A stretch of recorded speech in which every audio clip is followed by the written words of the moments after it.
इस ट्रेलर को देखने के बाद शायद आपको भी पता चल गया होगा कि इस फिल्म में प्रभास को डायनासोर क्यों कहा है।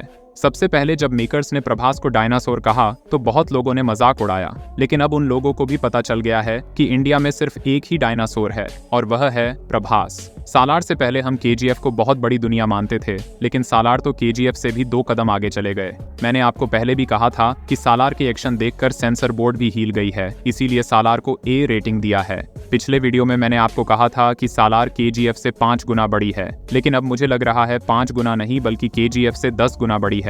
ट्रेलर में पृथ्वीराज सुकुमारन कहते हैं, खानसार में कैलकुलेटर रखकर कोई फायदा नहीं, बल्कि उसे रखना है जिसे कैलकुलेट ही ना कर पाए। इसी से पता चलता है कि प्रभास इस फिल्म में अकेले ही पूरी दुनिया से लड़ने की हिम्मत रखते हैं। वैसे तो वह एक मैकेनिक है, लेकिन असली चीज तो हमें फिल्म में ही दिखाएंगे। जब पहला ट्रेलर रिलीज हुआ तो लोगों ने कहा कि प्रशांत नील ने ये क्या बना दिया, 2 दोस्तों की कहानी। लेकिन प्रशांत नील ने पहले ही कहा था, मैं जब भी कोई फिल्म बनाता हूँ तो सबसे पहले कहानी के बारे में सोचता हूँ और उसके बाद एक्शन के बारे में सोचता हूँ। इसका मतलब जिस फिल्म को प्रशांत नील बना रहे हैं उस फिल्म में कहानी ना हो, ऐसा कभी नहीं हो सकता। और इस ट्रेलर में वो सब कुछ दिखा दिया जिसकी लोगों को उम्मीद थी प्रशांत नील से। ट्रेलर में जितने भी गाड़ी विलेन को दिखाया है उसे देखकर ऐसा नहीं लगता कि ये कोई इंडियन फिल्म है। इस ट्रेलर को देखते टाइम मुझे लग रहा था जैसे मैं कोई हॉलीवुड फिल्म की ट्रेलर देख रहा हूँ। अब मैं सिर्फ इतना ही कहूंगा, अगर इंडिया में कोई डायरेक्टर है जो हॉलीवुड को टक्कर दे सकते हैं तो वह सिर्फ प्रशांत नील है।